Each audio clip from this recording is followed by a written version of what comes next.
Alam nyo mga kaibigan, kung maaga lang na dumating si Atty. Claire Castro na isang broadcaster, abogado nga at vlogger sa Malacanang, siguro matagal na pong nahaharang, nasusupalpal or nasasagot ng diretsahan ang mga anti-Marcos o pro-Duterte group of followers. Kaya ko po sinasabi ito dahil iilang buwan pa lang si Atty. Castro bilang Malacanang press officer, bilang communication undersecretary na hinugot ni Pangulong Marcos, ay sa tingin ko po ay nagagawa niya ang kanyang obligasyon. Kung hindi man opisyal na tagapagsalita o presidential spokesman, pero kayang-kaya niyang sagutin ang lahat ng issue na ibinabatikos o binabato ng mga anti-Marcos sa ating administrasyon. At mula nung naging active ang Malacanang laban sa fake news, laban sa pagbatikos na kung sino-sino pagkatapos ng halos mahigit na 2 taon o magtatatlong taon na, ngayon ay nakokontrol na ng Malacanang at naididepensa na ng Malacanang ang kailang karapatan bilang estado ng mamamayang Pilipino, bilang gobyerno, para ho sa pang-aabuso ng iba, lalo na sa fake news at mga panggugulo or pagpapabagsak ng administrasyon. Kaya po sa tingin ko, tamang-tama itong pagdating ni Atty. Castro. Dahil direktang kanyang nasasagot na ipapaliwanag ang lahat ng issue. May sundot pa.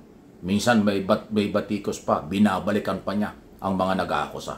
Kaya kung inyong mapapansin, kahit anong ingay ng mga Duterte followers, nagiging balanse na ang balita dahil nasasagot kaagad ng Malacanang sa everyday na press briefing or press conference sa Malacanang, nasasagot ang lahat ng issue.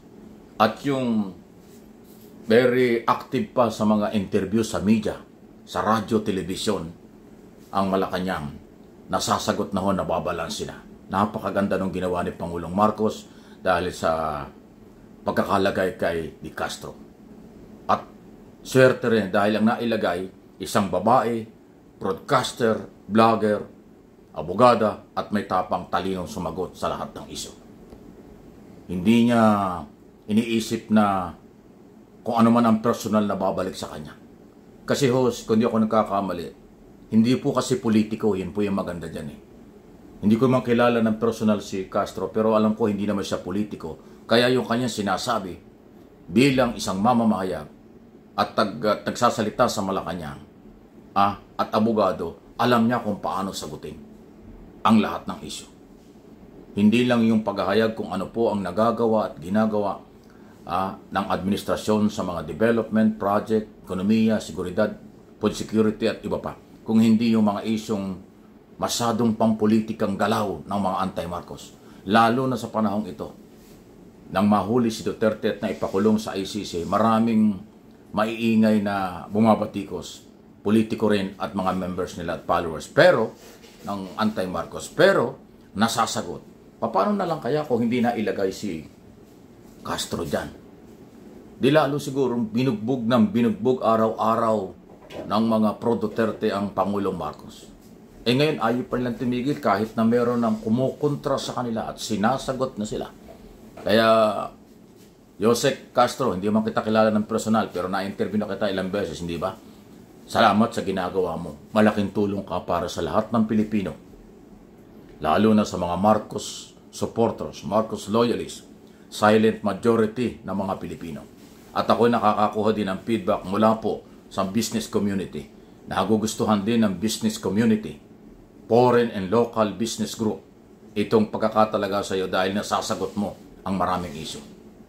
Nagiging matatag ang paniniwala ng business community, ng mga turista, dahil alam nila na ang mga paratang ay pangpolitika lang ng iba, pamimersonal. Pero sa pagsagot ng Malacanang tungkol sa mga issue, nagkakaroon ng kaliwanagan, nagiging stable, nagiging matatag ang gobyerno at demokrasya.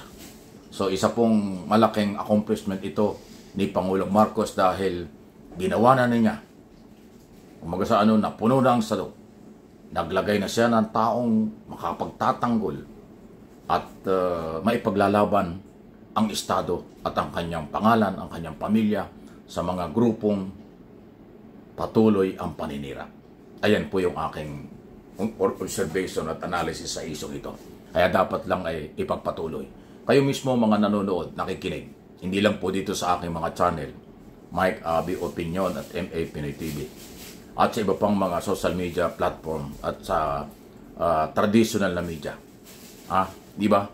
Naging kahit pa paano, nabalanse at nasyak ang mga Duterte followers at yung mga anti-Marcos sa matatapang na sagot at paliwanag ni Castro. Isa nga lang yung isang video na pinarinig ko sa inyo doon sa kabilang channel na wala daw kayong karapatan